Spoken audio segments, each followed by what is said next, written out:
था कि वो भी उन लोगों के साथ खाने बैठ सकता था। आज सनी भी उन लोगों के साथ बैठकर नाश्ता कर रहा था। जैसे ही सनी की नजर अभिनव पर पड़ी तो उसने हंसते हुए कहा, अरे देखो जरा, जीजाजी आ गए। अभिनव सनी को वहां देखकर हैरान हो गया। उसने अपने आप को संभाला और डाइनिंग टेबल के पास आकर बोला, गुड मॉर्निंग एवरीवन। मॉर्निंग, सभी ने बड़बड़ाते हुए कहा। क्या बात है, ससुराल में आते ही जीजाजी तो झोपड़पट्टी से लग्जरी फ्लैट हो गए हैं। ये सूट तुमने इसे खरीद कर दिया है अनन्या? जब हम खाने के लिए बैठे हो तो किस तरह की और किस तरह से बात करते हैं इसका तुम्हें अंदाजा नहीं? अनन्या, वो गलत क्या कह रहा है? इतने में शर्मिला ने बीच में आते हुए कहा। वो चाहती थी कि सनी अभिनव का और ज्यादा मजाक उड़ाए, लेकिन इससे पहले कि सनी कुछ कह पाता, अनन्या ने कहा, यह कोई बात नहीं होती मम्मा, इसने बहुत गलत बात की है। मैंने अभिनव को कोई सूट नहीं दिलाया है। मैं क्यों इसे सूट दिलाने लगी? वो खुद काम कर रहा है, खुद कमा रहा है। अच्छा, तो चलो बताओ कि तुम कितना कमा लेते हो?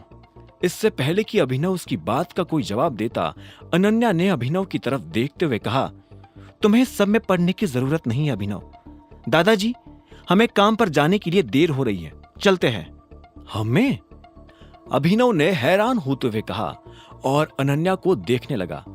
अनन्या ने भी अभिनव को देखा और हाँ में सिर हिलाते हुए बोली, चलो।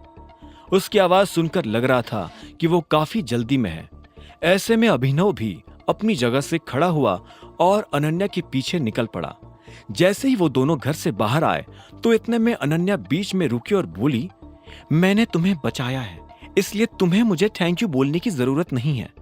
असल में मैंने तुम्हें नहीं, अपने आप को बचाया है। चलो मेरे साथ मेरी गाड़ी में आ जाओ, मैं तुम्हें छोड़ दूंगी। लेकिन अगर तुम मुझे ऑफिस तक छोड़ने जाओगी तो तुम्हें मुझे शाम को लेने भी आना पड़ेगा। यह सुनते ही अनन्या ने एक पल के लिए अभिनव को देखा और बोली, ठीक है। यह सुनते ही अभिनव अनन्या की गाड़ी में बैठ गया और दोनों ऑफिस जाने के लिए रवाना हो गए। रोज के मुकाबले आज अभिनव भले ही जल्दी ऑफिस आ गया था, लेकिन उसकी पीठ पीछे उसके बारे में जो बातें होती थी वो आज भी थमने का नाम नहीं ले रही थी। बहुत से लोग यही कयास लगा रहे थे कि आखिर मैनेजर अभिनव के साथ क्या करने वाला था। अभिनव लिफ्ट के पास आकर खड़ा हो गया था, जो कि पहले से भरी हुई थी।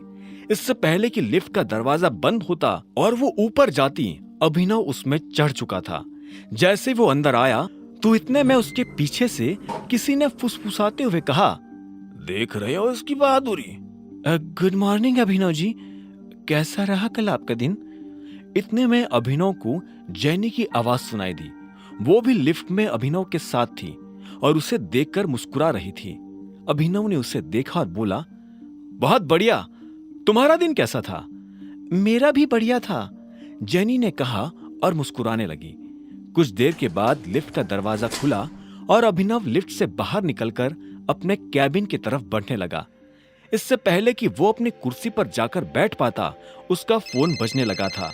उसे समझ नहीं आ रहा था कि इतने सुबह सुबह उसे कौन फोन कर रहा था। उसने फोन उठाया और बोला, हेलो, गुड मॉर्निंग, मैं एके प्राइवेट लिमिटेड का मैनेजर बात कर रहा हूँ। अभी के अभी मेरे ऑफिस में आ जाओ। उधर से एक आदमी ने भारी सी आवाज में कहा और बिना अभिनव का जवाब सुने फोन काट दिया। अभिनव ने भी फोन रखा और उठकर मैनेजर के कैबिन की तरफ बढ़ने लगा। वो मैनेजर के कैबिन के बाहर पहुंचा और दरवाजा धीरे से खटखटा दिया। दरवाजा खटखटाने के बाद उसने कहा, हेलो, मैं अभिनव गढ़वाल। और मैं इससे पहले कि वो अपनी बात पूरी कर पाता, उधर से एक लड़की ने कहा, जो कहना है अंदर आकर कहो। अभिनव जब अंदर आया तो उसने देखा कि वहां एक लड़की खड़ी थी और वो और कोई नहीं बल्कि कामिनी थी। गुड मॉर्निंग, अभिनव ने मैनेजर से बहुत शालीनता के साथ कहा। मैनेजर ने उसे एक पल के लिए घूरते हुए देखा और आखिर में बोला, मुझे ये सब फॉर्मेलिटीज पसंद नहीं है, सीधा पॉइंट पर आता हूं। तुम्हें क्या लग रहा है हमने ये कंपनी मजाक करने के लिए खोली हुई है? मैं समझा नहीं, अभिनव ने अपनी पलक झपकाते हुए कहा। मैनेजर ने फिर से अभिनव को एक पल के लिए घूरा और बोला, अच्छा, मैं अभी समझाता हूं। इतना कहते ही उसने अपनी टेबल के ड्रॉअर में हाथ डाला और उसमें से एक एनवलप बाहर निकालकर अभिनव की तरफ बढ़ा दिया। अभिनव ने एनवलप हाथ में लिया और उसे खोलकर देखने लगा। उसने देखा कि उसमें एक लेटर था।